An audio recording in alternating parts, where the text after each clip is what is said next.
नमस्कार नमस्कार, मेरा नाम है राजीव कुमार बजाज, न्यूयॉर्क के भी, और मैं हूं इस वक्त एडवोकेट प्रदीप नाम्बियार जी के साथ। प्रदीप जी नमस्कार। नमस्कार सर, नमस्कार। बड़े दिनों के बाद हम लोग इकट्ठे मिल रहे हैं। यस। मैं जरा गायब था थोड़ी देर के लिए। आप सब लोगों को प्रदीप जी और मेरी तरफ से, पूरे नेशन नाउ की टीम की तरफ से, जय हिंद, जय महाराष्ट्र, जय भवानी, जय शिवाजी, वंदे मातरम। वंदे मातरम। वंदे मातरम।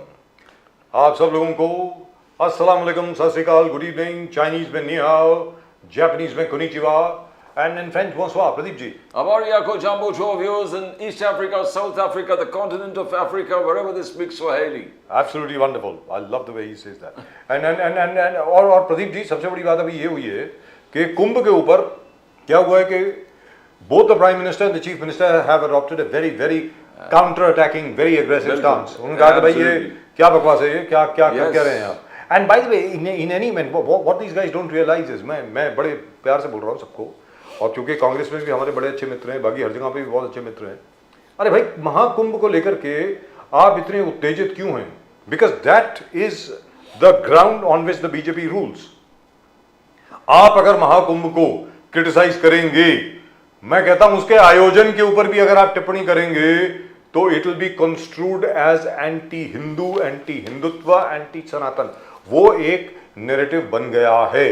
प्रदीप जी, मुझे तो ये समझ में नहीं आता कि जहां तक कांग्रेस का प्रश्न है, जो असली विषय है उसके ऊपर अटैक क्यों नहीं करते, उसके ऊपर सवाल कीजिए। अच्छा, मुझे ऐसा लग रहा है कि Akhilesh Yadav is working to plan 2027 at the same time. जिस वेरोसिटी से वो महाकुंभ का एडमिनिस्ट्रेशन क्रिटिसिज्म कर रहे हैं, एट द सेम टाइम इसे 2027 एक बदलाव आएंगे, राजनीतिक बदलाव, जिसमें I will come back as a CM and 2032 में अर्ध कुंभ में जो मैं बनाऊंगा, एक जबरदस्त तरीके से अर्ध कुंभ करेगा, जो ऐसे नहीं होगा जो योगी जी ने किया, उससे भव्य होगा।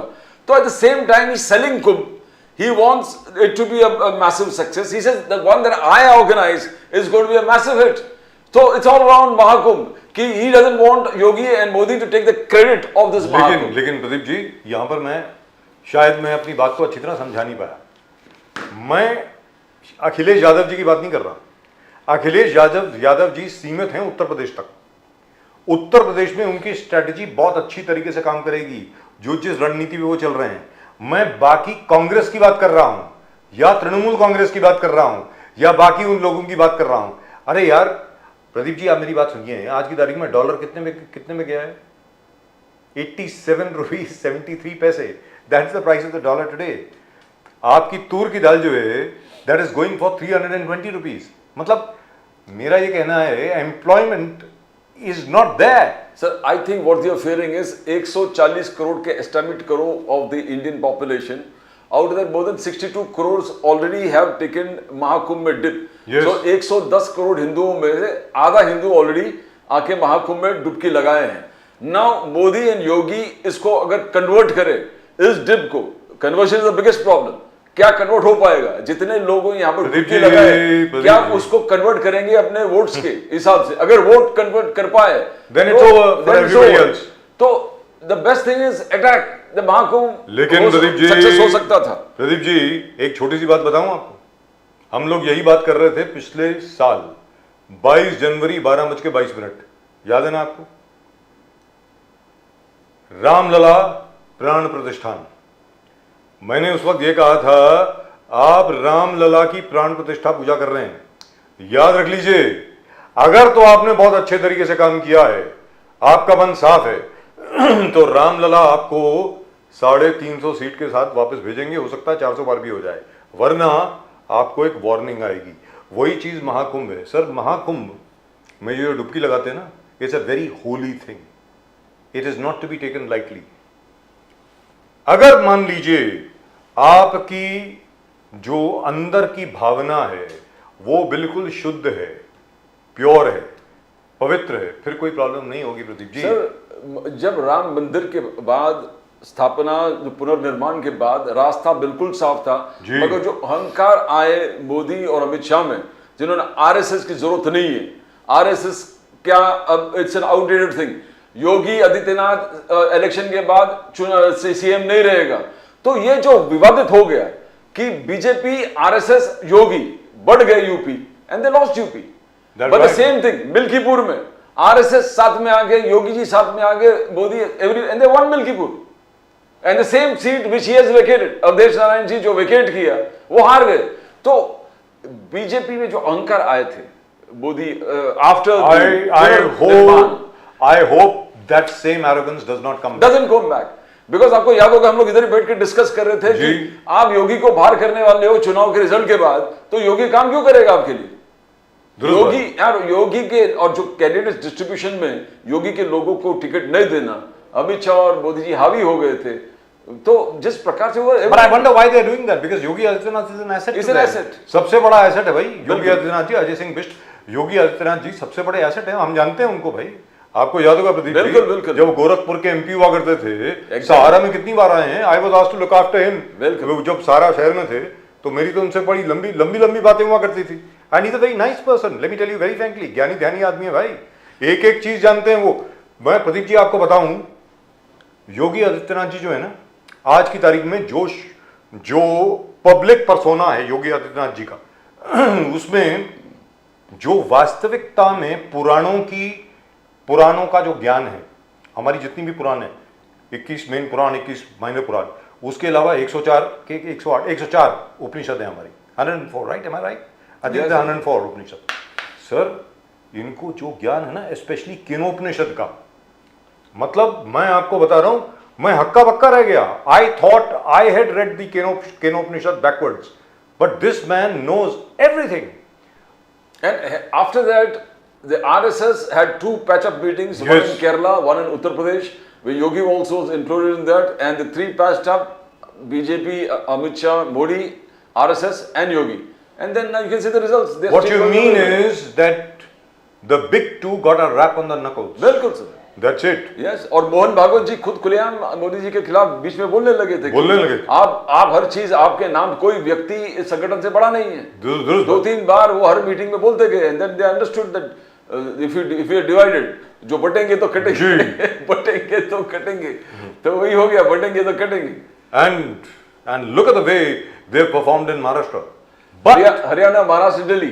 लेकिन प्रदीप जी, उत्तर प्रदेश में मैं फिर बोल रहा हूं, लोकली, स्थानीय तरीके से Akhilesh Yadav has an advantage, and that advantage will be huge if Akhilesh Yadav does not have an alliance with the Congress. मैं आपको फिर बोल रहा हूं, Congress is a liability in Uttar Pradesh for Akhilesh Yadav. Akhilesh Yadav ji अगर अकेले लड़ते हैं तो भारतीय जनता पार्टी के लिए बहुत बड़ा चैलेंज होगा। अगर वो कांग्रेस के साथ अलायंस करते हैं, it will be a cake walk for the BJP, right? At the moment with us, I think we have got our panel of guest with us, Shailesh Pandey ji from the BJP. Shailesh Pandey ji नमस्कार। शैलेश पांडे जी वो रुद्राक्ष के माले बहुत छा रहे हैं। अरे यार कमाल है, आज तक कभी मुझे नहीं भेजी इन्होंने, ये देखो। वैसे दोस्त बनते हैं शैलेश पांडे जी, कभी कभी इधर भी तो भेज दिया करो। वैसे भी कल महाशिवरात्रि है। बाय द वे सभी दर्शकों को महाशिवरात्रि की बहुत शुभकामनाएं। तिथि वैसे शुरू हो गई है। हर हर महादेव, ओम नमः शिवाय। ओम नमः शिवाय जी। अरे फारूकी साहब किससे बात कर रहे हैं?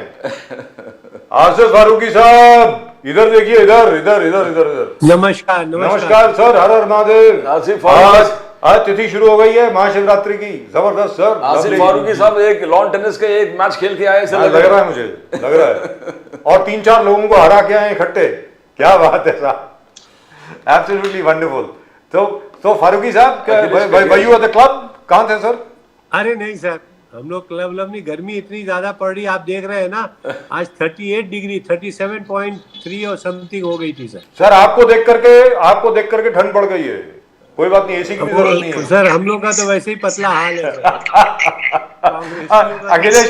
अखिलेश कटियार जी समाजवादी पार्टी से, नमस्कार सर। अखिलेश कटियार जी नमस्कार। नमस्कार सर, नमस्कार। कैसे हैं? जय हिंद, हर हर महादेव। कैसे हैं सर? ऐसे लग रहा जय है हिंद सर, जय हिंद। महाशिवरात्रि की बहुत शुभकामनाएं। अखिलेश यादव जी से अभी मिलके आए, लग रहे एकदम चेहरे पे एक प्रसन्नता है पूरे। दोनों अखिलेश हैं सर, दोनों के दोनों अखिलेश हैं, क्या बात है सर। अखिलेश कटियार जी, अभी आप कहाँ हैं? लोकेशन क्या है सर आपकी? आप लखनऊ में हैं कि? इस समय मैं कानपुर देहात में हूं। कानपुर देहात में, क्या बात है सर, वंडरफुल, एब्सोल्युटली वंडरफुल। तो अखिलेश कटियार जी, मैं आपसे शुरू करता हूं।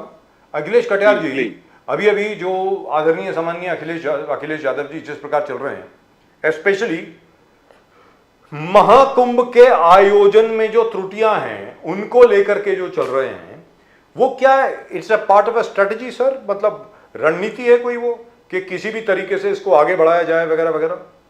कटियार साहब। सर, जो रणनीति हमारे तरफ से नहीं है, हमारे तरफ से तो सिर्फ जो आम जनमानस को महाकुंभ में जो असुविधा हुई, जो प्रबंधन के अभाव में जिन लोगों ने अपने परिजनों को खोया, जो सरकार की नैतिक जिम्मेदारी थी उसे उसने निर्वाह नहीं किया और इस आयोजन को अपनी राजनीति का अखाड़ा बना लिया।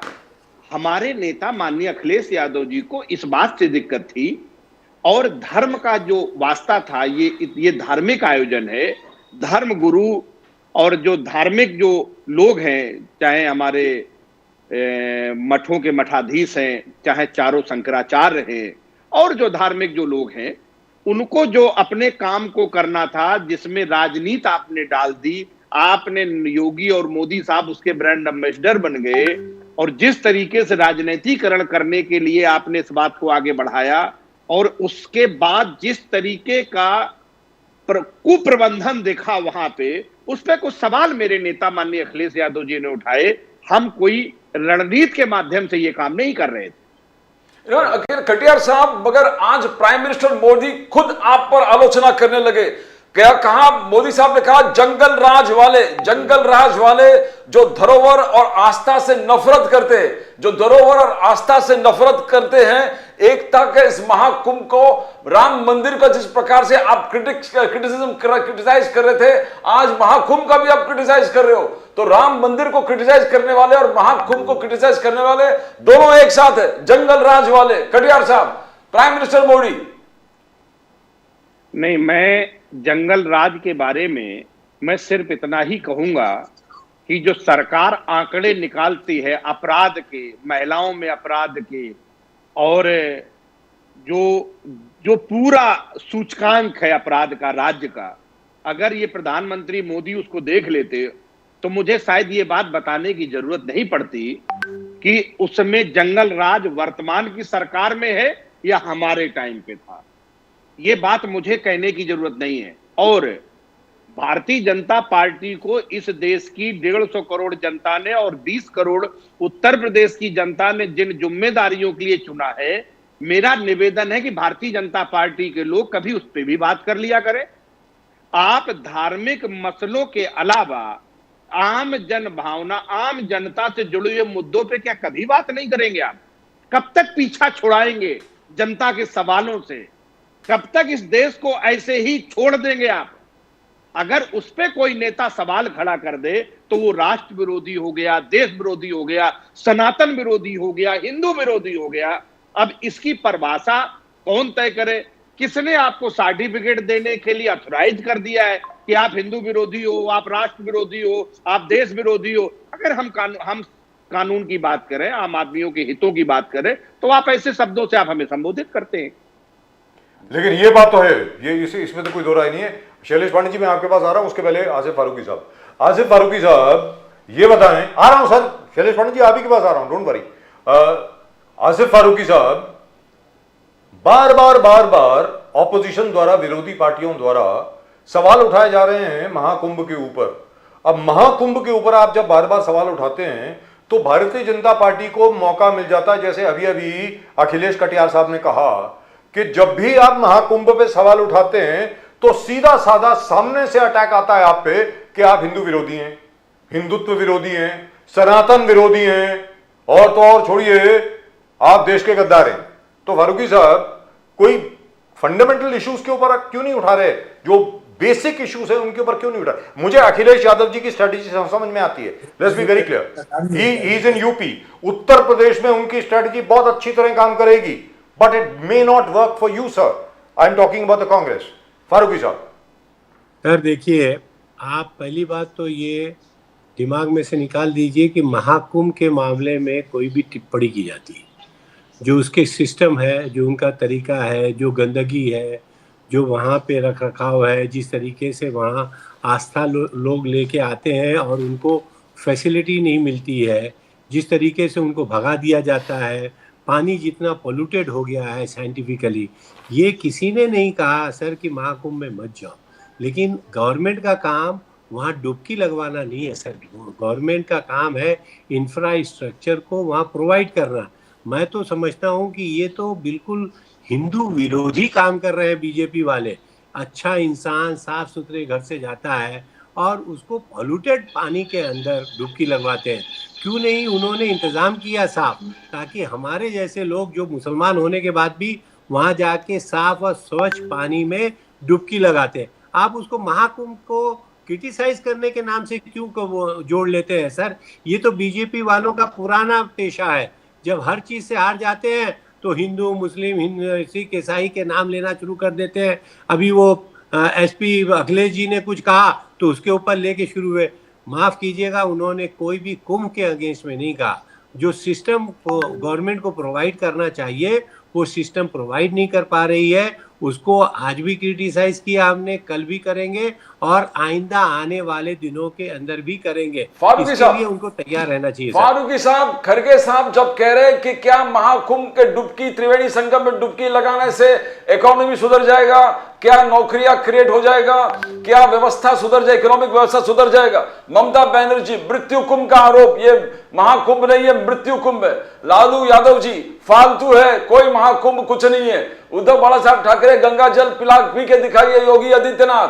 तो तरह तरह के बातें, अखिलेश यादव जी, फिर उसके बाद उनके चाचा जी है, जो चाचा जी भी आप आरोप लगा दिया।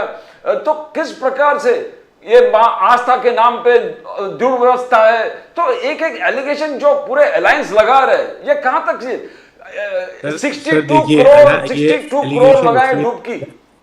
सर एलिगेशन इसलिए लगाए जा रहे हैं कि इन्होंने आस्था धर्म को दिखा के सबको एक तरफ घसीट जरूर लिया है, जो कि अच्छी बात है कि अगर हिंदू धर्म का अगर ये आस्था है इसको करने के लिए। लेकिन आप एक दूसरी तरफ इकोनॉमी की तरफ देखिए, आज डॉलर कहाँ जा रहा है, महंगाई कितनी हो रही है, पेट्रोल डीजल का भाव कहाँ जा रहा है, देश कहाँ जा रहा है। आप उसके ऊपर, उस मुद्दे के ऊपर बात क्यों नहीं करते? ये जो धर्म और इन सब चीज़ों की बात, उसके लिए मंदिर मस्जिद के अंदर लोग बैठे हुए हैं, वो उसका आप उनको प्रोवाइड कीजिए, उनका इंतज़ाम सही करवाइए। जैसे मैंने इससे पहले भी कहा कि उनके इंफ्रास्ट्रक्चर को सुधारिए। आपको अगर कोई थोड़ी सी बात कह देता तो आप उसके पीछे लग क्यों जाते हैं? महंगाई के बारे में आप बताइए ना, घर के खर्चों के बारे के अंदर बता दीजिए। उसके बाद आप उठते हैं फार्मर्स को 2000 रुपए दे देते हैं, कोई लाडली बहन कोई स्कीम ला के दे देते हैं। कि इस तरीके से आप देश चलाएंगे कि एक सिस्टम के अंदर देश चलाएंगे? मैं बहुत ही कदर करता हूँ हर धर्म की, न सिर्फ मुसलमान की या हिंदू की, लेकिन हम हर धर्म की। और मैं ऐसा मानता हूँ कि देश का हर सच्चा नागरिक जो है हर धर्म की वो इज्जत करता है और उसमें विश्वास रखता है। लेकिन मैंने एक चीज़ महसूस की है कि बीजेपी वाले हिंदू धर्म को अपना ठीका जान लिए हैं। उन्होंने जैसे उसी का ठीका ले लिया हो। क्या हालत है यूपी के अंदर, आप अगर देख लीजिए, माननीय अखिलेश जी ने अगर कोई बात कह दी है तो आप उठा के देख लीजिए डेटा कि किस तरीके से बुलडोजर चलाए जा रहे हैं, किस तरीके से वहाँ पे लॉ एंड ऑर्डर की सिचुएशन हो गई है, किस तरीके से गोलियों से भून दिया जा रहा है, न कोई सिस्टम चल रहा है। तो आप इस तरीके से बात करके फिर let's go to Shailesh Pandey ji. Hindu मुसलमान जी जी जी, जाहिर सी बात है उसको बोलना बड़ी मुश्किल बात है जी। Shailesh Pandey ji, Shailesh Pandey ji from the BJP. Shailesh Pandey ji, आपके खिलाफ ये आरोप लगता है बार बार कि जब भी जो दुर्व्यवस्था है, जो अव्यवस्था है थोड़ी बहुत, जो भी है कुंभ में, फॉर एग्जाम्पल अभी तक वास्तविकता में कितने लोग मरे भगदड़ में, कितनी भगदड़ें हुई, कितनी बार आग लगी, उसका भी डेटा पूरा नहीं आया अभी तक, वेरी फ्रैंकली। और जब भी कोई उसके ऊपर सवाल उठाता है तो वो एंटी हिंदू कैसे हो जाता है सर? शैलेश पांडे जी जरा आप बताएं प्लीज, बोलिए सर। देखिए, महाकुंभ आज 144 वर्षों के बाद वो मुहूर्त आया है जी। इस बार महाकुंभ में ये 140 वर्षों के बाद ऐसा मुहूर्त, पवित्र मुहूर्त आया है 144 years, yes, correct, जी। और ऐसा आस्था का ये जो संगम है, ये हम ये देख रहे हैं कि ये अब एक सिर्फ प्रयागराज या सिर्फ उत्तर प्रदेश या सिर्फ हिंदुस्तान भारत का ये पर्व नहीं, ये पूरे दुनिया का वैश्विक पर्व हो गया है। वसुधैव कुटुंबकम की भावना से पूरे विश्व के लोग, विश्व के सनातनी आज महाकुंभ में अमृत स्नान करने के लिए आए हैं। आपने देखा होगा कि कल महाशिवरात्रि है जी, लेकिन आज तक 65 करोड़ से ज्यादा तीर्थ यात्रियों ने, भक्तों ने, सनातनियों ने मां गंगा में अमृत स्नान किया हुआ है।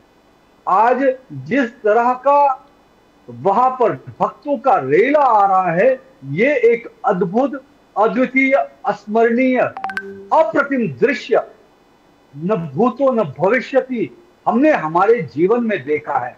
हम इसके पहले ऐसा दृश्य, विहंगम दृश्य कभी नहीं देखे थे। आप भी देख रहे हैं, पूरी दुनिया देख रही है, जबकि पूरी दुनिया इस महाकुंभ का तारीफ कर रही है।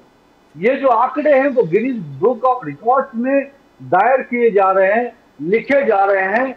हमारा देश इस महाकुंभ को लेकर एक इतिहास रच रहा है, और इतिहास सिर्फ 64 करोड़ भक्तों का अमृत स्नान ही नहीं, इतने बड़े लोगों के लिए इतनी बड़ी व्यवस्था, लाखों स्वच्छता कर्मचारी, लाखों पुलिस के कर्मचारी, अनेक सैकड़ों वहां पर प्रकल्प, सैकड़ों तरह के वहां पे रैन बसेरे, सैकड़ों तरह के लोगों की सुविधा केंद्र, ये सारी जो सुविधा केंद्र है, जो सारी सुविधाएं भक्तों को प्रदान की गई, वो उत्तर प्रदेश सरकार, केंद्र सरकार, देश के यशस्वी प्रधानमंत्री आदरणीय नरेंद्र मोदी जी के नेतृत्व में, देश उत्तर प्रदेश के मुख्यमंत्री यशस्वी आदरणीय योगी आदित्यनाथ जी के नेतृत्व में हुआ है, जिसकी तारीफ का पुल पूरी दुनिया बांध रही है, उनका तारीफ कर रही पांडे है। जी। लेकिन ऐसे समय पर जबकि ये वैश्विक पर्व हमारे देश के लिए है, हमारे स्वाभिमान के लिए,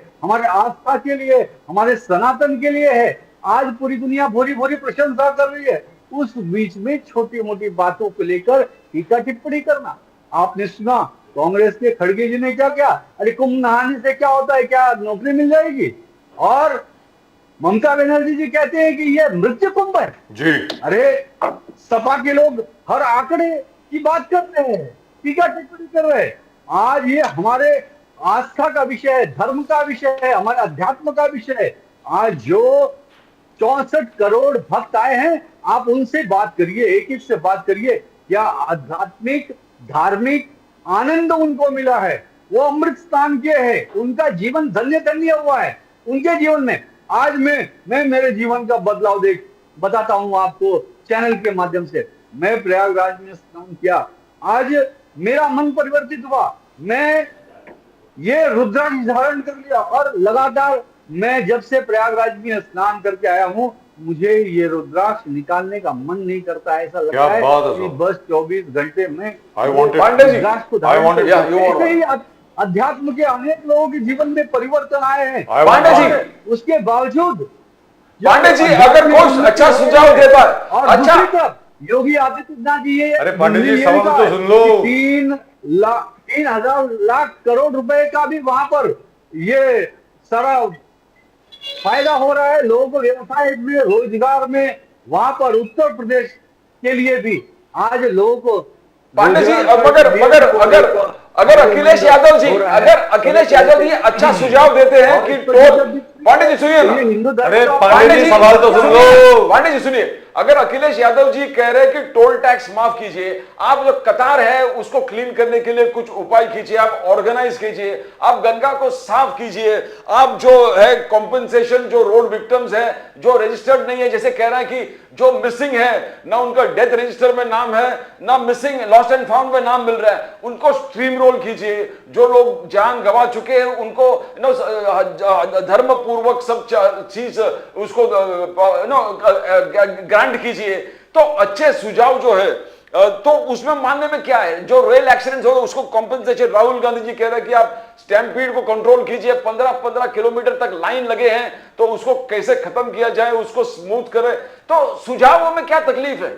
अखिलेश जी, राहुल गांधी जी अगर सुझाव दे रहे हैं महाकुंभ को ठीक करने के लिए, जो हम लोग कहा एक्सटेंड कीजिए, डेट्स एक्सटेंड कीजिए, बिकॉज क्राउड बहुत ज्यादा आ रहा है। जैसे कल महाशिवरात्रि है, जबरदस्त क्राउड होगा, तो उसको आप एक्सटेंड कीजिए तो और फैसिलिटेट होगा। तो Pandey ji, what is the problem अगर अच्छे सुझाव को लेने में? पांडे जी बोलिए प्लीज। शैलेश पांडे जी बोलिए सर। देखिए प्रदीप जी, हमें सभी के सुझावों का हम स्वागत करते हैं, और सुझावों से पहले ही हमने उस पर अमल किया हुआ है।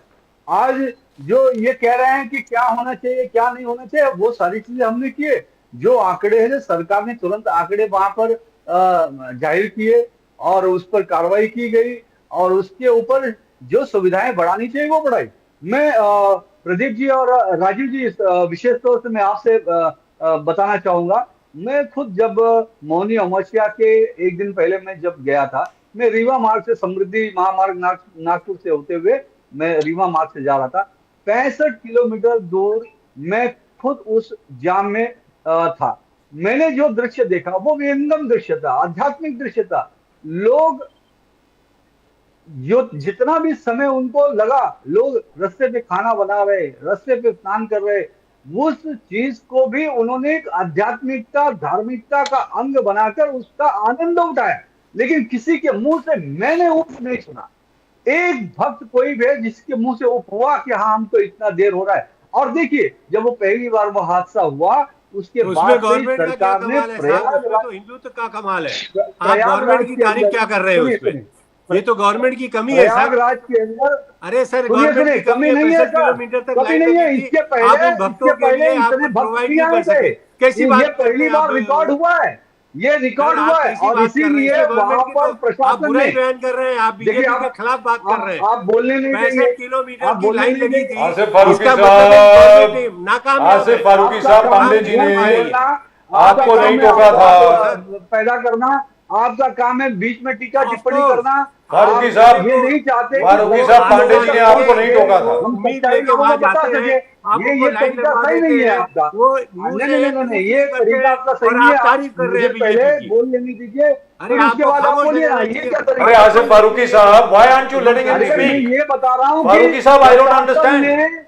What are you scared of? ये जो लाइनें लगी ना, ये लाइनें अगर नहीं, But why aren't you letting him speak? सारे लोग एक साथ जाते तो वहाँ कितना बड़ा भगदड़ मचता। इसलिए मैं प्रशासन की तारीफ करता हूँ कि इतने सारे लोगों को एक साथ वहाँ पर शहर के अंदर नहीं जाने दिया।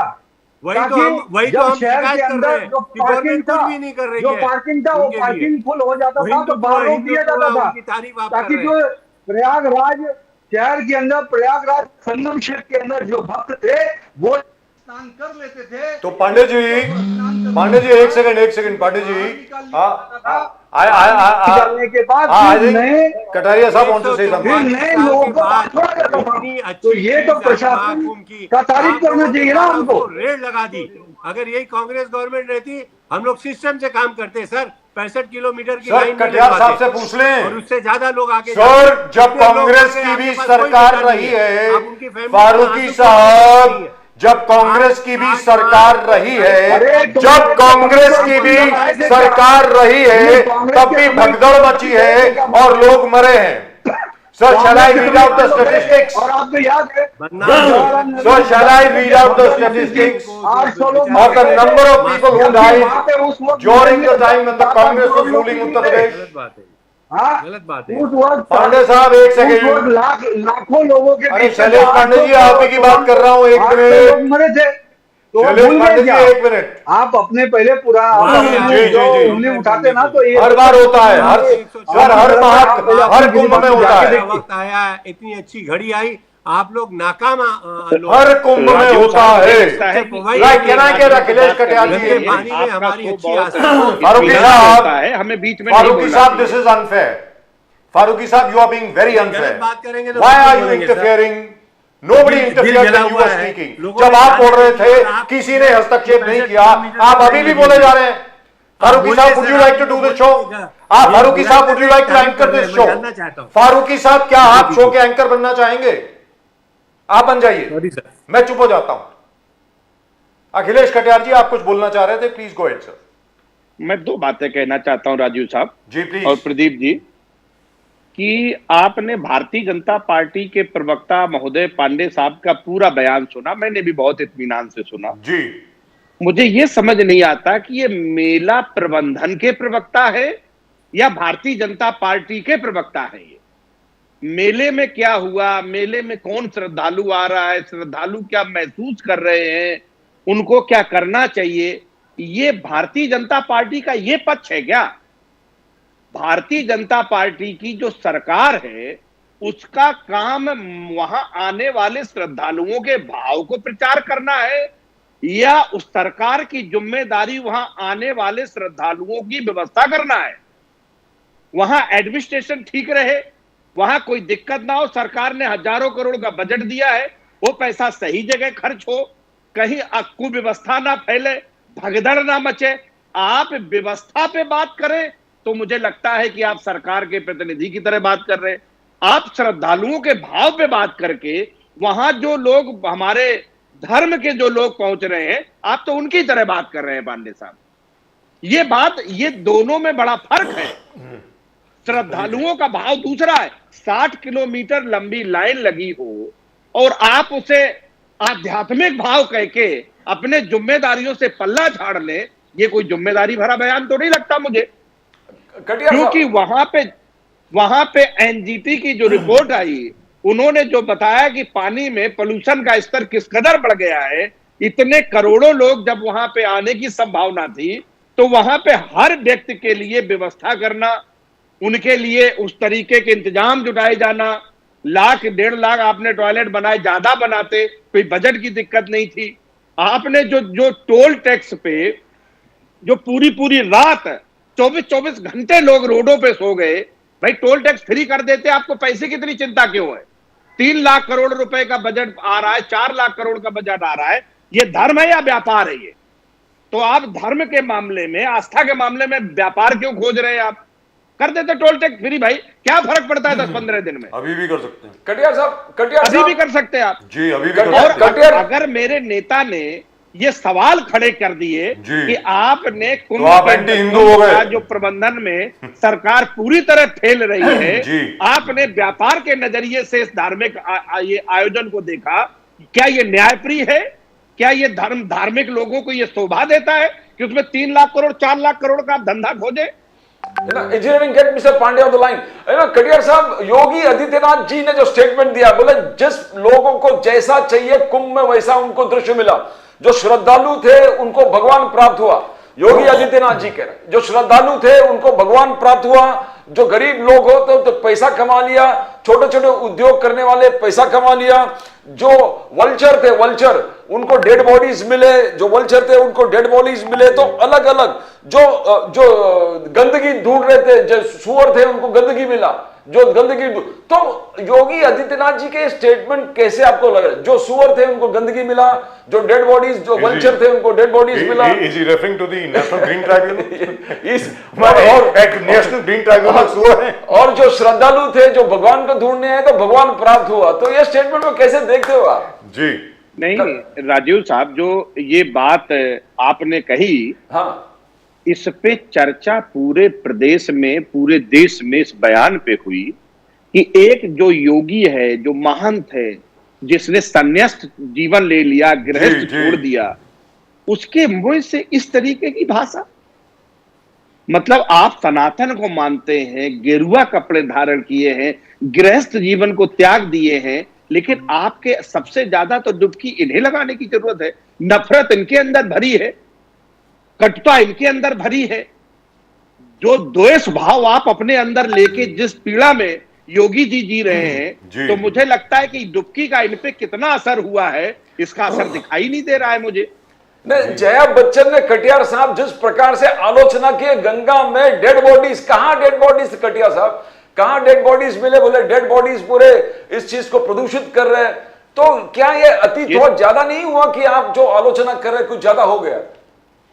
नहीं, एक आप डेड इस बॉडी। बात को मानते हैं, हाँ हमारे पास, आपके पास 60 करोड़ 70 करोड़ की डिजिट देने में आप 1 मिनट नहीं लगाते, लेकिन वहां आज भी हजारों की संख्या में लोग अपने परिजनों को खोज रहे हैं। राजीव साहब, प्रदीप जी जी, जी मेरे पास भी कोई आंकड़ा नहीं है कि मैं आपको दे दूं, लेकिन सरकार की जिम्मेदारी थी, वो गिनती अगर इतने जल्दी हो जाती है तो इस गिनती को भी सार्वजनिक कर देते। और जिन लोगों ने अपना जीवन वहां पे है, जिन लोगों की मौतें हुई हैं, उनको हम और किसी शब्द से संबोधित नहीं कर सकते। उनके परिवार वालों पर भारी संवेदना मेरे नेता ने व्यक्त की, हम सभी व्यक्त करते हैं। और उसके बाद कुछ लोग ऐसे कहें कि उन्हें मोक्ष मिल गया है, वो मोक्ष मिल गया उनको गंगा तट पे। अब That was a ऐसे mistake. भाषा वाले व्यक्ति नहीं, को आप किस नाम से संबोधित श्रद्धालुओं करेंगे? को उन्होंने कहा, श्रद्धालुओं को भगवान प्राप्त हुआ, श्रद्धालुओं को भगवान प्राप्त हुआ। जो डेड बॉडीज देख रहे थे, वल्चर्स, वल्चर्स को डेड बॉडीज मिले, सुअर को गंदगी मिला, सुअर को जो गंदगी मिले, सुअर को गंदगी मिला, और जो बिजनेस छोटे छोटे उद्योग के थे उनको पैसा कमाने को मिला। तो जो जैसे दिख रहा था महाकुंभ में, एक ही गांठ में सब समा। पांडे जी कुछ कहना चाहते हैं? पांडे जी बोलिए बोलिए, फिर आसिफ फारूकी। देखिए प्रदीप जी, हाँ मैं क्षमा चाहूंगा, बीच में मेरा कुछ कनेक्शन मिस हो गया था। हाँ हाँ मैंने कुछ बातें दोनों जन की सुनी है और इन्होंने बहुत आराम से बोला है, पूरी अपनी अभिव्यक्ति की स्वतंत्रता का उपयोग किया है। अब मैं भी हाथ जोड़ के विनती करता हूं कि मुझे भी मेरी अभिव्यक्ति की स्वतंत्रता का मौका दिया जाए और मेरी बात को सुना जाए, और फिर आप उस पर जितनी फारूकी साहब जरा रुकिए, जरा उनको बोलने दीजिए। फारूकी साहब रिक्वेस्ट है, जरा बोलने दीजिए उनको। बोलिए बोलिए। हाँ, मैं जब चुप हो जाऊं तो आप खूब टिप्पणी करिए, मैं हाँ। स्वागत करता हूं आपका। और मेरा तो देखो स्वभाव है कि निंदक नेरे राखी आंगन पुटी छवाए, बिन साबुन पानी बिन निर्मल होए सुजान। तो जी, प्रदीप जी, मैं ये कह रहा था, जो हमारे दोनों प्रवक्ताओं ने अभी अपनी बातों को रखा, हाँ हाँ जाकी रही भावना जैसी, प्रभु मूरत देखी तिन तैसी। अब योगी जी ने भी वही कहा कि गिद्धों को क्या दिखा और सुरों को क्या कचरा दिखा। तो और देखिए, एनडीए अलायंस जो ये कहती है कि सनातन धर्म डेंगू मलेरिया अरेक्स है, हम इसका समूल विनाश करेंगे, नाश करेंगे, भगवान राम के अस्तित्व को नकारा। इन्होंने हलफनामा दायर किया कांग्रेस पार्टी ने। सर वो बार बार मत कहिए, वो विड्रॉ कर लिया सर। सनातन धर्म का अपमान करने वाले पांडे जी ऐसे वो लोगों विड्रॉ से कर हमें कोई पाठ नहीं पढ़ना है। सर हमें विड्रॉ जनता जनार्दन का पाठ पढ़ना है, हमें भक्तों से हमने उनका आशीर्वाद लेना है। जी भक्त पांडे जी वो विड्रॉ कर लिया था हलफनामा। क्योंकि इनसे हमें सीख सिखा रहे हैं एडमिनिस्ट्रेशन की। अरे इसके पहले आज तक मुझे बताइए, कोई भी रिकॉर्ड बताइए मुझे कि क्या 65 करोड़ से अत्यधिक भक्त वहां पर अमृतदान किए हैं, क्या नहीं किए हैं? ये बोले लाइन लगी। मुझे बताइए, प्रयागराज का जो संगम क्षेत्र है वो तो कुछ किलोमीटर का ही है, और उस कुछ किलोमीटर के क्षेत्र में तो थोड़े से ही लोग आएंगे, सारे लोग तो आएंगे नहीं। तो सारे लोग आएंगे नहीं तो फिर उनको तो शहर के बाहर ही रोका जाएगा। अगर शहर के बाहर नहीं रोका जाए तो और अत्यधिक भगदड़ मच सकती है, तो उससे तो बचाना पड़ेगा ना हमें। तो ये जो सारी चीजें, हेलो मेरी आवाज सुनाई दे रही है क्या? बिल्कुल दे रही है सर, बिल्कुल बोलिए बोलिए। हेलो बोलिए बोलिए बोलिए। सर बोलिए। Hello yes yes you on, engineering time is on.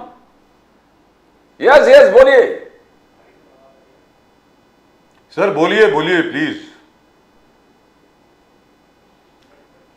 Right, we'll go across to Asif Faruqi Asif sir. Faruqi. Asif Faruqi sir, National Green Tribunal ने they have sent a stinker to the UP Pollution Control Board. UP Uttar Pradesh के pollution control board को बोला है कि यार तुमने तो sewage water के अंदर लोगों को मतलब डुबकी लगवा दी पहले। उसके बाद जो मुझे खबर मिली है, I don't know whether it is true और नॉट, कि नरोरा डैम और गंगा सागर डैम, इन दोनों जगह से फिर गंगा का पानी और छोड़ा गया, जिसकी वजह से flow of water cleaned up the entire place. That is what has happened. Now I believe the water is cleaner. तो सर बताएं what has happened please to Asif Faruqi साहब? Engineering. Why has Asif Faruqi साहब disappeared? Can I have him on please? And Mr. Katyar has also disappeared. No. Can I have Mr. Faruqi on please? What are you guys doing? जी फारूकी साहब बोलिए please. हाँ sir मुझको तो लगता है कि हर बात समझने के बाद भी ये बीजेपी हुकूमत वाले लोग इसको नज़रअंदाज कर रहे हैं। जी और मुझको इतनी गंदगी राजीव के साहब, मैं अंदर देख नहीं पा रहा हूं किसी को। Engineering, get Mr. Katiyar on, please. Katiyar ji can't see. Katiyar जी को कुछ दिखाई नहीं दे रहा हाँ, भाई, हम लोग जरा ऑन हमारा कीजिए। भी वो जी फारूकी साहब आप बोलिए प्लीज। हाँ, लेकिन आवाज जा रही होगी। सर दिख भी रहे हैं आवाज आप, नहीं आ रही। सर हमें दिख रहे हैं, हमें दिख अच्छा, रहे हैं, हमको नहीं नजर आ कटियार साहब हमें दिख रहे हैं, आप भी दिख रहे हैं। I think इसमें both पांडे जी cannot नहीं see. दिख रहे। Engineering, both cannot see us. Engineering. लेकिन आपकी आवाज आ रही है सर, बोलिए प्लीज। तो मुझको ऐसा लगता है कि ये लोग सब कुछ जानते हुए भी आंखों पे पट्टी बांध के रखे हुए हैं। 144 साल के बाद ही आया है। ये 15 साल से हुकूमत कर रहे हैं, इनको बहुत अच्छा मौका मिला था। और आज हिंदुस्तान और पूरे देश की पॉपुलेशन और कितने हिंदू हैं, सारा डेटा हमारे पास मौजूद है। ये अच्छे तरीके से इनको इंतज़ाम करना चाहिए था। हम महाकुंभ या हिंदुत्व या किसी रिलीजन के बारे में कोई क्रिटिसाइज नहीं कर रहे हैं, हम इंफ्रास्ट्रक्चर के बारे में कर रहे हैं। और हम ज़्यादा उसके बारे में फ़िक्रमंद इसलिए हैं कि इन्होंने उनकी आस्था और उनके मोहब्बत के साथ में खिलवाड़ किया है सर। वरना इनके पास बजट की कोई कमी नहीं थी, कोई जगह की कमी नहीं थी। आज आप वहाँ पे प्लेन का टिकट देख लीजिए, वन वे 25,000 से 30,000 हो गया है। आज रेलवे का कोई टिकट नहीं मिलता, यानी गरीबों के लिए ये आस्था नहीं है। वो अपने पैसे गरीब आजू बाजू से, चूंकि ये आस्था है, मुझको वो भगवान से आसानी मिलेगी, वो मेरे अंदर छा जाएंगे, ये मेरी ऐसी सोच है और जो कि सच है। तो मैं उसको इनकैश करा रही है ये गवर्नमेंट। हमारा क्रिटिसिज्म यही है सर कि ये कारोबार कर रहे हैं सीधी सादी जनता के साथ में। वरना 30,000 का टिकट वन वे नहीं होना चाहिए सर। और रेलवे की क्या हालत है, किस तरीके से रेलवे प्लेटफॉर्म पे हादसे हो रहे हैं, महाकुंभ के अंदर किस तरीके से लोग मरे हैं, ये बहुत ही, कोई हादसा ऐसा नहीं हो गया कि आग लग गई या कोई, ये भगदड़ में मरे सर। ये 144 साल के बाद जब इतना बड़ा मजमा जमा होगा तो ये एंटीसिपेट करके चलना चाहिए था कि इस किस्म के हादसे ना हो, हम लोग को उसका इंतज़ाम करना चाहिए। मेरे बीजेपी के जो प्रवक्ता हैं, मेरे भाई, इस तरीके की सोच रखते हैं, तो मैं नहीं समझता हूँ कि इसके आगे हम लोग कोई बात बोल पाएंगे, क्योंकि ये हर चीज़ को ले जाके रिलीजन पे ख़त्म कर देंगे कि आप क्रिटिसाइज़ कर रहे हैं। माफ़ कीजिएगा सर, वर्ल्ड की हर बॉडी ने कहा है कि वो मोस्ट पॉल्यूटेड वाटर हो गया है, वो तो बहुत साफ होना चाहिए। लेकिन सर फारूकी साहब एक चीज let me point out sir, piece of information. Pandey ji piece of information for you. Pandey ji एक छोटी सी इंफॉर्मेशन जानकारी। Pandey ji, central pollution control board, mister Farooqui, 1 second sir. Farooqui साहब आप ही की बात बोल रहा हूं। Pandey ji, central pollution control board which is under the central government, उनकी रिपोर्ट है sir, has filed a report before the National Green Tribunal's principal bench revealing concerning findings regarding the river water quality at Prayagraj, UP during the ongoing Mahakumbh Mela. It reported high levels of fecal coliform. Fecal is human, for want of a better word, human shit. Yeah. Mixing of human or livestock excreta were found in its river water, testing at locations where people were having the holy dip. Pandey साहब, ये central pollution control board की report है जो कि national green tribunal को दी गई है, यानी आप ही की सरकार ने ये रिपोर्ट फाइल करी है सर। अब पांडे साहब आप बताएं, प्लीज गो अहेड। देखिए राजीव जी, बोलिए आप सर। भी जानते हैं जी। कि एक जब छोटे से क्षेत्र में जहां लाखों लोग ही स्नान कर सकते हैं, वहां पर अगर 65 करोड़ से अधिक लोग स्नान करते हैं और वो दिन रोज 2 से 3 करोड़ लोग स्नान करने आते हैं, इतनी बड़ी जनसंख्या, इतनी बड़ी संख्या जब आती है तो ये कुछ बात हो सकती है, ठीक है। लेकिन आज ये मुझे बताइए, ये लोग तो कहते हैं कि इनकी सरकार हर चीज छिपाती है, आंकड़े नहीं बता रही, ये नहीं बता रही है, और आप बताए, एकदम दुरुस्त बताए कि आज पोल्यूशन कंट्रोल बोर्ड तो हमारे ही सरकार के अंडर में आता है, नरेंद्र मोदी जी के नेतृत्व के अंडर में आता है। आज वो सारी चीजें सच बता रहे हैं ना, जो भी है, ठीक है। तो ये किस आधार पे कह रहे हैं? कि हमारी सरकार गुमराह कर रही है, हमारी सरकार आंकड़े छुपा रही है, हमारी सरकार व्यवस्था नहीं कर रही है। तो देखिए, दोनों बातें तो एक साथ नहीं हो सकती ना। अगर हम ये सारी चीजें बता रहे तो बाकी सारी चीजें भी जो हमारी सरकार बता रही है, हमारा एडमिनिस्ट्रेशन बता रहा है, वो भी दुरुस्त बता रहा है। लेकिन पांडे जी एक अच्छी खबर है, देखिए सुनिए, एक अच्छी खबर है पांडे जी। ये रिपोर्ट जो थी ये 6 दिन पहले की है, 6 दिन पहले की। 2 दिन पहले की जो रिपोर्ट है उसमें यह बताया गया है कि पोल्यूशन लेवल कम हुआ है, और क्यों कम हुआ है वो भी बता देता हूं सर, सुनिए ना, क्यों कम हुआ है बता देता हूं आपको। नरोरा डैम से, गंगा सागर डैम से और हरिद्वार के ऊपर का जो डैम है वहां से गंगा का पानी और रिलीज किया गया है, जिसकी वजह से गंगा का फ्लो बढ़ गया है। फ्लो बढ़ने की वजह से पोल्यूशन लेवल कम हुआ है। अब आप बोले सर, पांडे जी बोलिए।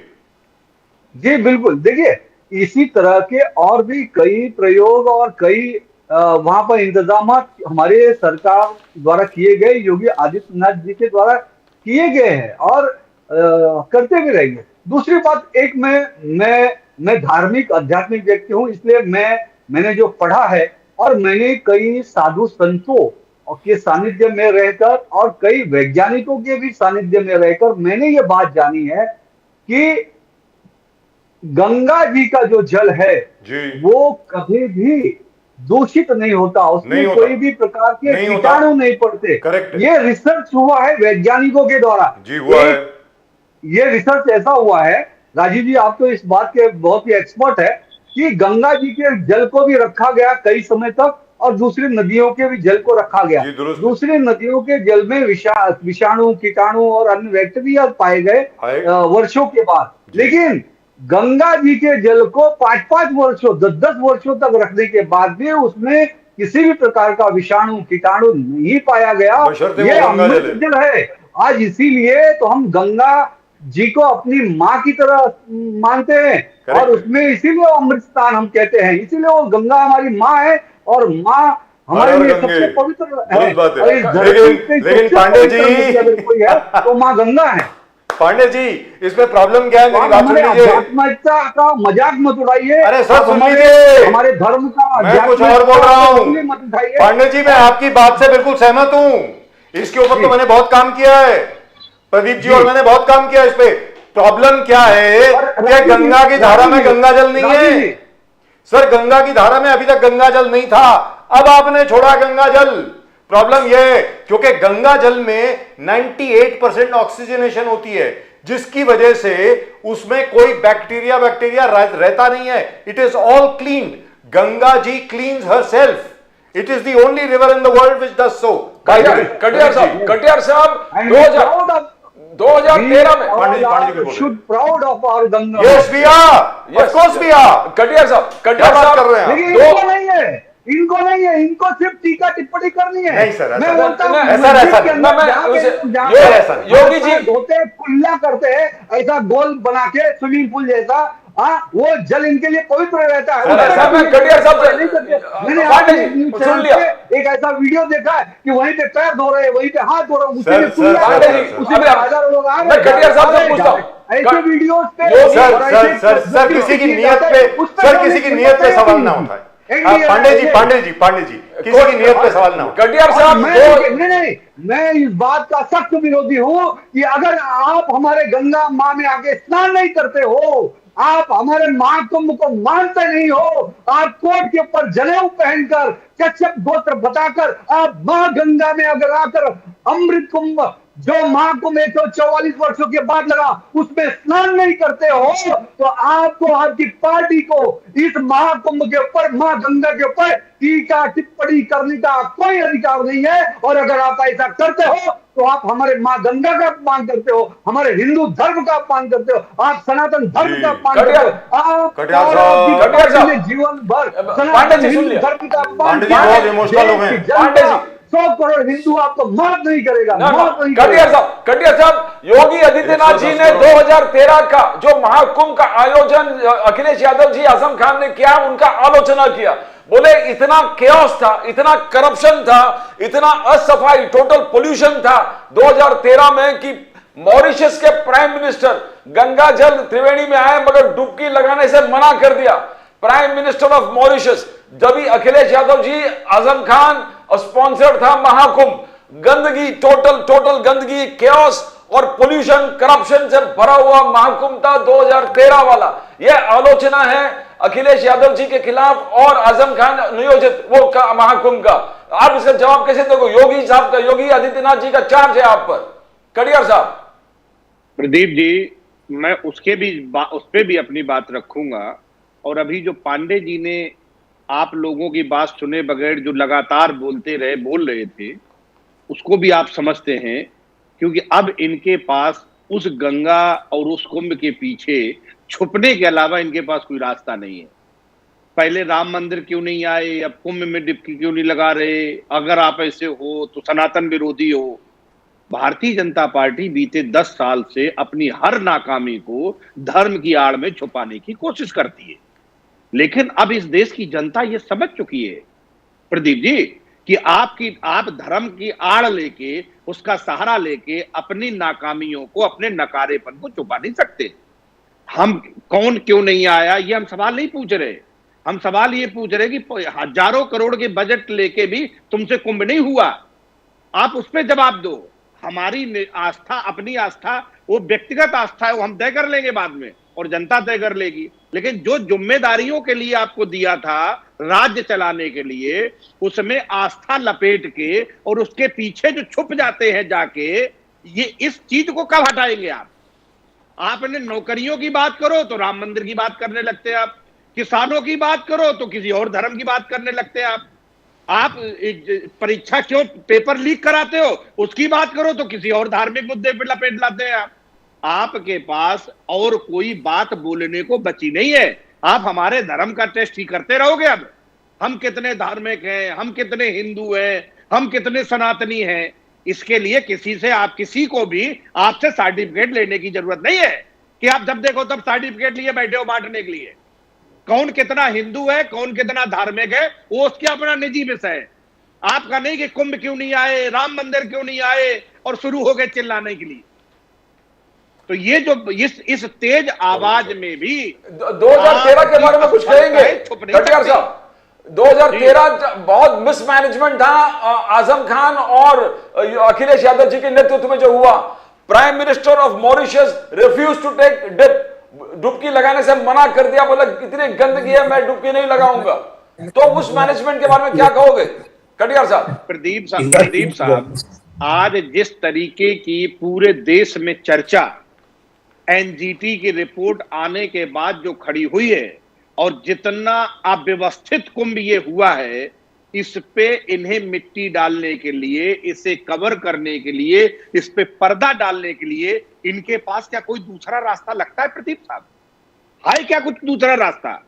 इनके पास कोई दूसरा रास्ता नहीं है सिवाय दूसरों पे उंगली उठाने की। भाई हम तो आज सत्ता में नहीं है, हमसे कुछ गलतियां हुई होंगी, कोई और वजह रही होगी, ठीक है। आज आपको जनता ने दिया, डबल इंजन की सरकार थी, संसाधनों की कमी नहीं थी, फिर इतनी अव्यवस्था क्यों?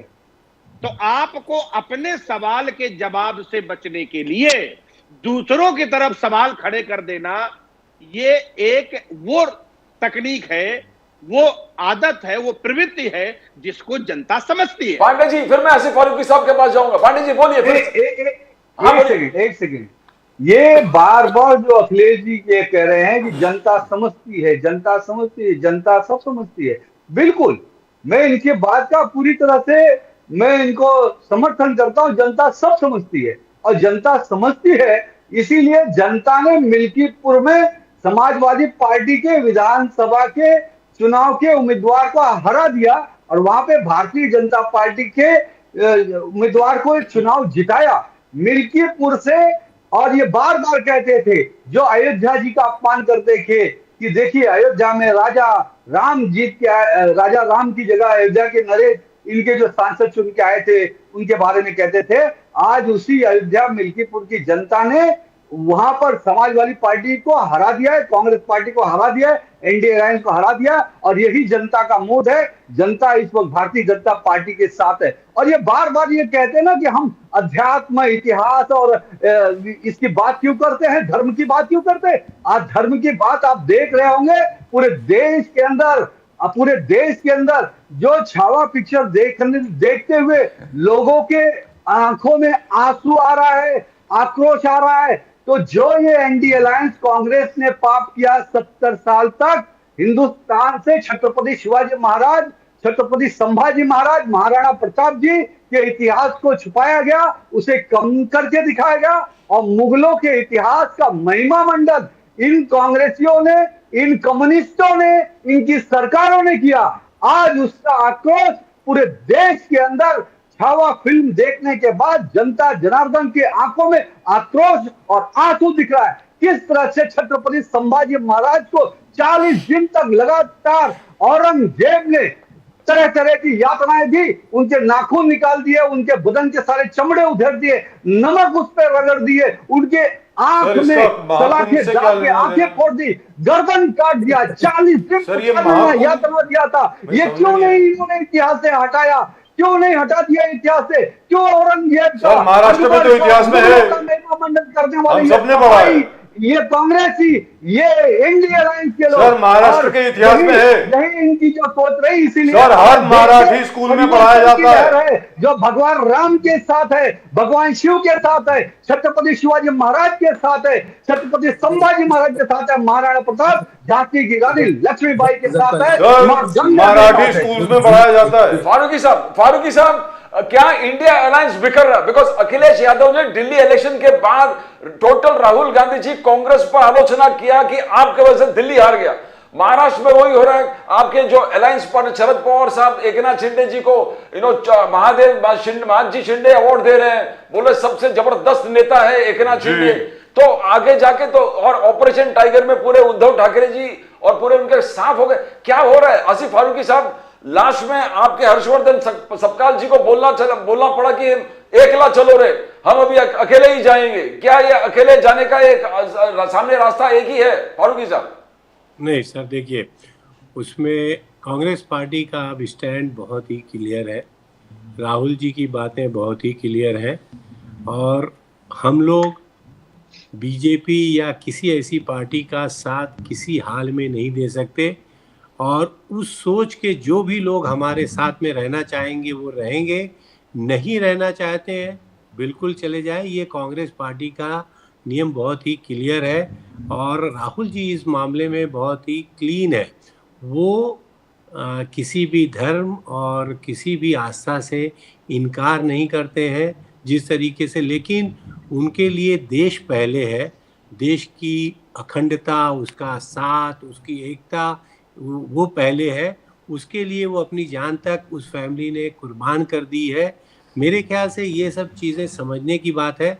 मैं थोड़ी देर के लिए पांडे जी को एक बात कहूँगा, जो कि बीजेपी के प्रवक्ता हैं, न इनको हिस्ट्री का इल्म है, न ज्योग्राफी ये जानते हैं, न प्रेजेंट डेटा जानते हैं, न ये इकोनॉमिक्स जानते हैं, सिर्फ और ये सिर्फ आस्था में डूबे हुए लोग हैं और देश को क्या लेके जाना चाहते हैं। सर एक मिनट, आप मैं बोल रहा हूँ तो बोलने दीजिए। मैं आपको मैं कुछ नहीं जानता हूँ, तो आप जो जानते हो अपने ज्ञान मैं आपको प्रूव कर रहा हूँ सर। आपका ज्ञान हमने देख लिया है। मुगल जो है यहाँ से कोई, मुगलों ने इस भारत को जो इतना बड़ा देश आप देख रहे हैं वो मुगलों की देन थी कि उन्होंने सबको जोड़ जोड़ के इतना बड़ा देश बनाया और भले से वो बाहर से आए लेकिन उन्होंने इसको अपना देश बनाया। राजेश जी, मुगलों का बखान में आपके चैनल पर नहीं सुन सकता हूं। सुनने की भी ताकत रखती है। हम मुगलों के चमचे नहीं है सर, लेकिन जो अखंडता को लोगों को एक दिन में मरवा दिया, 3,000 अंग्रेज के बारे में आप कुछ नहीं करते। आप उनसे लड़े हैं सर, और जिससे हिंदुओं का धर्म से लड़े हैं अंग्रेजों से, आप उनके बारे में कुछ बोलते नहीं है, बोलना शुरू हो गए। आपको कुछ अंदाजा नहीं है सर। आप खाली डुबकी लगाइए, गंदा पानी पीजिए, आस्था के नाम पे आपके बुजुर्गों ने बहुत नेक काम किए हैं जो आपको यहाँ दे के चले गए हैं और पूरे इतने बड़े देश को। सर आप गुरु गोविंद सिंह को भूल गए पांडे जी, पांडे जी गुरु तेग बहादुर और गुरु गोविंद सिंह को भूल गए। कैसे कांड करा दिए कि आपको अंदाजा नहीं है सर। किस वो आपने मार डाला। आपकी शैलेश पांडे जी, आपकी गंदी सोच इन्होंने। अकेले औरंगजेब को लेकर के पूरे मुगलिया शासन को नहीं जानते कटघरे में ना खड़ा हैं। किया आज जाए। देश का किस तरफ जा रहा है। आप 2 करोड़ नौकरियां हर साल देने वाले थे, वो कहाँ है? उस पे आप किसी से नहीं पूछ रहे हैं। आप बाहर से पैसा लेके आने वाले थे, उसके बारे में आप कुछ नहीं कर रहे हैं। 65 किलोमीटर की मुगलिया शासन बहुत पहले खत्म हो गया। उन बेचारों We are talking about yesterday. डोरा डाला। सर, झांसी की रानी को, और घर में जाके सो जाइए। अरे फारूकी साहब एक सेकेंड, पांडे साहब एक सेकेंड, और सबसे और आप बचे, आप पार्टियों से मैं सर आपसे पूछ रहा हूँ, पांडे जी फिर भी आपसे पूछ रहा हूँ, एक मिनट शैलेश पांडे जी, आप ही की बात कर रहा हूँ, शैलेश पांडे जी आप ही की बात कर रहा हूँ। आपने झांसी की रानी का नाम लिया, सर झांसी की रानी का नाम लिया। अरे आपकी सोच ने तो अरे झांसी की रानी का नाम ले रहे हैं ना, आपकी सोच ने गांधी को मार दिया। सर लक्ष्मीबाई झांसी की रानी का नाम ले रहे हैं ना आप। दिया, सर। अरे फारूकी साहब एक मिनट यार, कुछ मुझे भी बोलने दो ना यार, छोटा सा मैं बोलिए आप, सर बोलिए। सर एक तो सिर्फ औरंगजेब को लेकर के बेवकूफ औरंगजेब को लेकर के पूरे मुगलिया शासन को कटघरे में ना खड़ा किया जाए, मैं मानता हूं, नंबर 1। नंबर 2, आप 2-3 चीजें भूल गए पांडे जी। जब आपने लोगों का नाम लिया उसमें हमारी 9वीं पातशाही यानी हिंद की चादर गुरु तेग बहादुर, उनके साथ उनके जो 3 शिष्य थे मत्तीदास, सतीदास और दयालदास, एक को काट दिया गया, एक को आग से जला दिया गया और तीसरे को उबाल दिया गया पानी में चांदनी चौक पे। और वहां पर सर पूरी बात सुने, और वहां पर गुरु साहब का सर कलम कर दिया गया जहां पर अभी सीसगंज गुरुद्वारा है। ठीक है सर। नंबर 2, गुरु गोविंद सिंह जी महाराज के 2 साहबजादे, एक 8 साल का एक 6 साल का, उसको उन दोनों को दीवार में चिनवा दिया गया। सिर्फ अकेला एक शेर खान नवाब ऑफ मलेरकोटला, उसने कहा कि यह इस्लाम में नहीं है, यह गलत है। औरंगजेब के दरबार में बोला, और इतना बड़ा रिस्क लिया उस आदमी ने, उसके पूरे परिवार को खत्म कर सकते थे। यही वजह, मैं आपको बता रहा हूं सर, शायद आपके पास ये इंफॉर्मेशन नहीं होगी। फारूकी साहब सुनिए, कटियाल साहब आप भी सुनिए। आपको मालूम है 1947 में पार्टीशन के दौरान सभी सिखों ने मिलकर के मलेरकोटला के जितने भी मुसलमान थे उन सबको कहा आप यहीं रहेंगे, आप पाकिस्तान नहीं जाएंगे, हम देखते हैं आपका कोई बाल बंका कैसे करता है। आज भी मलेरकोटला की जो मुस्लिम पॉपुलेशन है ना, वैसी की वैसी है। तो मेरा यह कहना है, एक औरंगजेब को लेके मत करिए। और तीसरी बात, आखिर की, ये पॉलिटिकल बात है जो मैं कहने जा रहा हूं, इसको सीरियसली मत लेना। Very frankly speaking Pandey ji, मुझे भी थोड़े से मजे लेने का मतलब मेरी आदत है थोड़ी बहुत। झांसी की रानी लक्ष्मीबाई जी का आपने नाम लिया, आपको मालूम है सर, झांसी की रानी लक्ष्मीबाई के साथ उसके 42 रिसालदार थे, 42। आपको मालूम है उसमें से 38 पठान थे, सब मारे गए, सब ने अपने प्राण न्यौछावर कर दिए रानी के ऊपर, और सब मुसलमान। 4 जो थे वो तो उनके मिनिस्टर वगैरह थे, सबको नाम भी याद हैं। आखिर में जिन्होंने झांसी की रानी को धोखा दिया, वही परिवार के लोग आज आपके साथ हैं सर, वो तो बीजेपी में है। उनमें से एक चीफ मिनिस्टर बना है और उसमें से एक सिविल एविएशन मिनिस्टर है सर, आप ही के साथ है ना अभी वो। अब आप बोले पांडे जी, प्लीज माइंड मत करना, मेरी आदत है सर उंगली करने की थोड़ी बहुत। आप बोलिए। मेरा स्टैंड एकदम क्लियर है कि जिस प्रकार से छत्रपति संभाजी महाराज की औरंगजेब ने हत्या कराई, दुरुस्त बात है, का मंदिर तोड़वाया, बाबर ने भगवान श्री रामचंद्र जी का अयोध्या जी में मंदिर तोड़वाया, बाबर ने नहीं तोड़वाया सर, इन्होंने अनेक वो गधे ने तोड़वाया, उसका जर्नल था कोई बाबर के, और अनेक हजारों मंदिर को तोड़वाने का काम इन मुगलों ने किया। मुगलों ने नहीं किया, हो चाहे शाहजहां हो, चाहे जहांगीर हो, चाहे औरंगजेब सर, अलाउद्दीन खिलजी ने किया और बख्तावर खिलजी ने किया सर। इन्होंने मंदिर को तोड़ने सर, फर्क है दोनों में, कराने का काम किया। अरे यार फर्क है दोनों में सर, काम किया है। गुरु गोविंद सिंह जी, गुरु तेग बहादुर जी, उनके साहबजादों को और सबको मारने का काम राजीव जी, किया। कम से कम इसलिए आपके शो में तो मैं ये उम्मीद नहीं करता हूँ। चलिए, thank you so much sir. Can I go to Katiyar साहब? कटियार साहब कुछ बोलने वाले ऐसे हैं। लोग जी बोलेंगे। बोलिए बोलिए सर प्लीज। कटियार साहब बोलिए। कटियार मैं साहब, सिर्फ एक बात कह के मुझे लगता है कि टाइम भी 1 घंटा का था पूरा कुछ हो ज्यादा हो गया सर, कुछ ज्यादा हो गया। But I needed to put और दिस इन। मुझे मेरा दिल कर रहा मैं था इसको सिर्फ डालने में। अपनी एक आखिरी छोटी बात सी कह के- कटियार साहब, एक second please. This is very very important information. Sir, Kashi Vishwanath को लेकर के आज की तारीख में हर एक कोई बहुत उत्तेजित है, and it is absolutely true. Kashi Vishwanath मंदिर तोड़ा गया, इसमें कोई दो राय नहीं है। बादशाह औरंगजेब का फरमान है, सब कुछ है। मैं एक छोटी सी इंफॉर्मेशन आपको देता हूं। राजा मान सिंह कमांडर इन चीफ हुआ करते थे बादशाह अकबर के। जी, उन्होंने काशी विश्वनाथ की अहमियत समझाई बादशाह अकबर को, और बादशाह अकबर ने मुगलिया ट्रेजरी से, मुगलिया खजाने से न जाने कितनी लाख अशरफियां दी कि काशी विश्वनाथ मंदिर के आसपास जो रेलिंग है, जो गर्भगृह के अंदर लीड करती है, वो सोने की बनाई जाए। वो बादशाह अकबर ने मुगलिया खजाने से दी। आप जानते हैं, यही औरंगजेब ने उसको तोड़वा दिया। अपने ही परदादा की दी हुई देन को इसी औरंगजेब ने तोड़ा।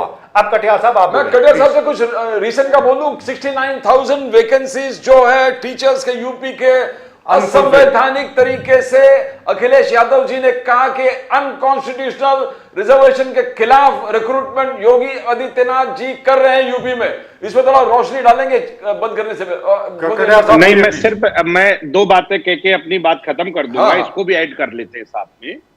जैसे अभी पांडे जी ने बहुत जोर जोर से जो उत्तेजित होके बोलते हैं, तेज बोलने से सच बदल नहीं जाता, हकीकत छुप नहीं जाती। आज जो जून 24 में उत्तर प्रदेश की जनता ने जो 72 सीटों पे पार्लियामेंट के बैठे थे, 33 सीटों पे आ गए आप। जनता ने आपको स्वीकारा है या जनता ने आपको नकारा है, ये बात मुझे बताने की जरूरत नहीं है, उत्तर प्रदेश की जनता जानती है। और जब से आप 33 सीटों पे आए हैं, उसके बाद से आपको ये भरोसा हो गया है कि धर्म को चिल्लाए बगैर होने दो। आप तो आपके चुनाव पास में कोई रास्ता नहीं है। इंडिया लाइन का सफाया होगा उत्तर प्रदेश से, आप वो भी देख लीजिएगा। नहीं, आपने तो इस उसका तरह काम से- शुरू कर दिया ना, मिल्कीपुर में किया, संभल में किया। महाराष्ट्र तो आपने में जब जिस तरीके से प्रशासन का दुरुपयोग करके महाराष्ट्र में, हाँ, आज पांडे महाराष्ट्र जी थोड़ा जी बहुत जी कटियार साहब बोलिए, आप बोलिए आप पढ़े लिखे प्लीज आदमी प्लीज हैं। कंटिन्यू। और ये राजीव जी का शो बड़ा वैसा शो है, यहाँ लोग बीच में नहीं बोलते हैं। कटियार साहब प्लीज प्लीज आप गो इतनी तेजी से चिल्लाते रहे, मैं नहीं पांडे जी बोला एक बीच सेकंड, में। Please please please let him speak sir, please.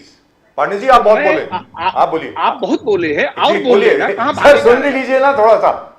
Pandey जी सुनना भी अच्छा होता है, आपने बोलिए। जिस तरीके से लोग जो वोटर थे, जी प्रशासन का उपयोग करके जिस तरीके से लोकतंत्र को हाईजैक करने की कोशिश की है, ये भी इतिहास में लिखा जाएगा। यहां कोई अमर होके नहीं आया है, ना किसी की सत्ताएं हैं। पहले कांग्रेस की इतनी प्रचंड शासन रहा, आज जी। आपका है, कल आप भी नहीं रहेंगे, कल कोई और आएगा। तो ये कभी नहीं सोचना चाहिए कि हम हमेशा के लिए हो गए हैं।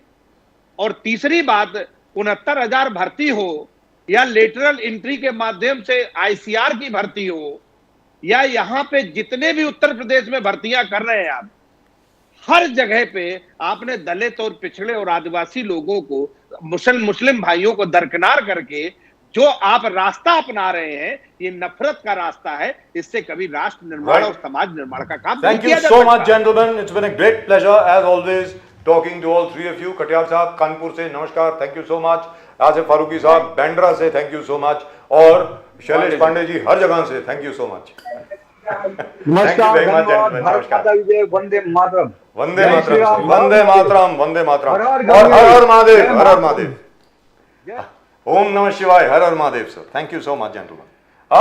That turned out to be very heated, didn't it? Yes, yes, yes. But the point is, you know what you said, Pradeep ji, जो आपने बोला ना, it makes a lot of sense. कि आपने शैलेश पांडे जी से पूछा कि यार अगर कोई आपको अच्छे सजेशन दे रहा, सुझाव दे रहा, मान लो ना, जैसे टोल फ्री कर दो, उसमें क्या है? अब उसकी जगह पे वो आप बोल रहे हैं ये झांसी की रानी, ये वगैरह वगैरह वगैरह। तो But sir, एक चीज क्लियर है, the entire Mahakumbh, Yes. we can call it celestial event, because it's the biggest congregation in the whole world. It is. Nobody could have done it the way the government, Modi Yogi government has done it.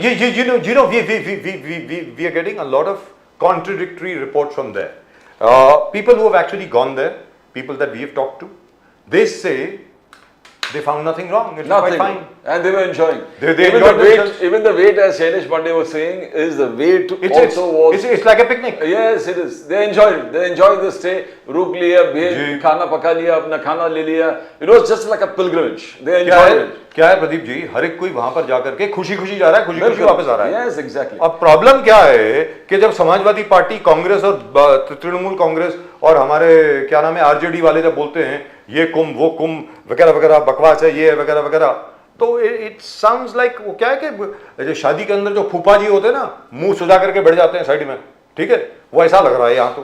क्योंकि whosoever I have spoken to, जिससे भी मैंने बात करी है कुंभ में, जो भी गया है, Nobody तारीफ करी है भाई. Nobody has blamed it. Whoever we met, nobody has said it was a bad experience. और हर एक को ये बोलता है कि यार जहां पे इतने करोड़ लोग होंगे, Yes, yes. वहां पे ऐसा तो नहीं है कि आपको 2 सेकंड में सब कुछ मिल जाएगा, ये तो नहीं होना. अरे योगी आदित्यनाथ जी जब कह रहे हैं कि जिसको जैसे चाहिए उसे वैसे वो मिल गया उसको, करेक्ट. श्रद्धालुओं को भगवान मिला, जो गरीब थे वो पैसे कमा लिए, छोटे छोटे जो उद्योगपति उद्योगपति वो भी बहुत कमा लिए, जी. और जिसको और गिद्ध और चील गिद्ध कौओं को सब मिल गए, और सुअर को कचरा मिल गया. कचरा मिल गया. तो but all in all, this is a game changer if they are able to convert this into votes. More than 50% of Hindus population of India is assembled in Mahakumbh. More than 50%. So if they can convert, they're talking about 65 crores Yes. as of now, as of right now. और इसको अगर convert कर पाए, if they with more programs, which the RSS and the BJP and the Vishwa Hindu Parishad definitely do, if they have continuous programs and they manage, and that is a fear of Akhilesh Yadav. बोले कि mismanagement है, but कुंभ अच्छा है, मैं इसे भव्य कुंभ करूंगा 2032 में. That's his. So he believes that Mahakumbh, Kumbh or Ardha Kumbh is a festival which will gather people along with him, attract people. But then he doesn't want to leave the Muslim vote. But the only thing is the elections are 2 years away, and Yes. and public memory is very short, so Exactly. we don't really know. Now, if the elections had been this year, we would have said that Yogi Adityanath is going to sweep. So, but the only thing is the elections are about 2 years away. So, I am reasonably certain they're going to come up with something new, some Kashi Mathura. such. नहीं, काशी मथुरा नहीं प्रदीप जी, उससे vote नहीं मिलेंगे. मेरी समझ में जैसे लाडकी बहन स्कीम यहाँ पर लाए हैं महाराष्ट्र में, वैसी कोई स्कीम ये उत्तर प्रदेश में लेकर के आएंगे. उसके बाद मैं आपको बता रहा हूं कि अल्पसंख्यक वोट भी जो हैं वो भी बीजेपी को पड़ जाएंगे, जैसे कि महाराष्ट्र में पड़े. सर, लाडकी बहन योजना को लेकर के I am really telling you, the huge amount of Muslim vote which is there, it went to the BJP, and which is the reason why the Congress was left high and dry. Now that's exactly what is going to happen in Uttar Pradesh, unless and until these guys can come up with a really new and fantastic strategy, which will corner the BJP. But I don't see it happening, because they've really learnt from the loss, the kind of loss that they suffered in the Lok Sabha election.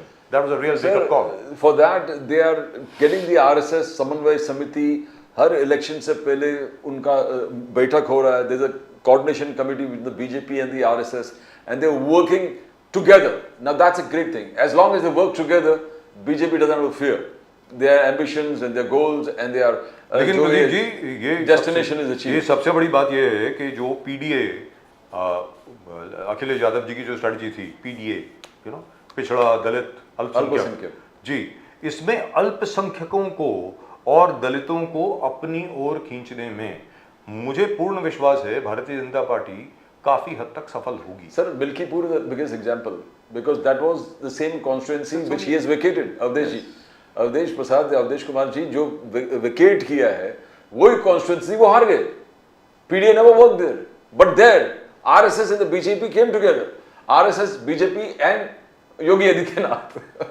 That is, the BJP is Modi, Oh, Amit Shah, so they turned Yogi it into Adityanath a- and RSS together. All three. Sir, सबसे बड़ी बात क्या है, उन्होंने उसको एक Prestige issue बना लिया, इज्जत का सवाल बना लिया. Yes, yes. योगी आदित्यनाथ बिल्कुल. जी ने, और अखिलेश यादव जी और बाकी सबको यही था कि अवधेश कुमार जी वहां से 7 बार जीत चुके हैं, Yes, तो 8वीं बार भी कोई ना कोई जीत जाएगा. वो नहीं हुआ, हो जाता है sir.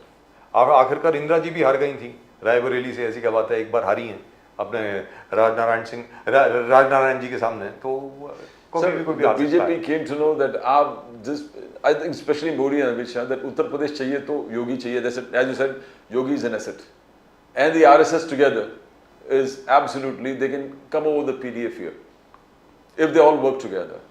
That was an I am example. reasonably certain now they will work together. I don't think, I think the Lok Sabha election results, just 240 seats, when they could not even muster a simple majority, was a real wake-up call. So, and that's what makes me believe that the EVM machines are not really manipulatable, very frankly, because if they could have manipulated the EVM machines, they could have at least got 275 seats. Yeah, Lok Sabha they would have managed it. Sir 275 seat तो ले आते ना, 272 चाहिए आपको simple majority के लिए। UP तो साफ ही कर देते at least मैं वही बोल रहा हूं कि अगर लोकसभा चुनाव में भी आप सिर्फ 240 पर ही सीमित रह गए तो इसका मतलब ईवीएम का कोई खेल नहीं है, सीधी सादी बात है। Otherwise they could have got 400। exactly. उन्होंने बोला था 400 पार हो गई। Yes. बाकी चैनल भी बोल रहे थे, सब कोई बोल रहे थे 200 400 पार 400 पार। अरे मैं भी बोल रहा था 325 यार, मैंने खुद बोला है 325 आएंगी। I didn't know that they would stop at 240.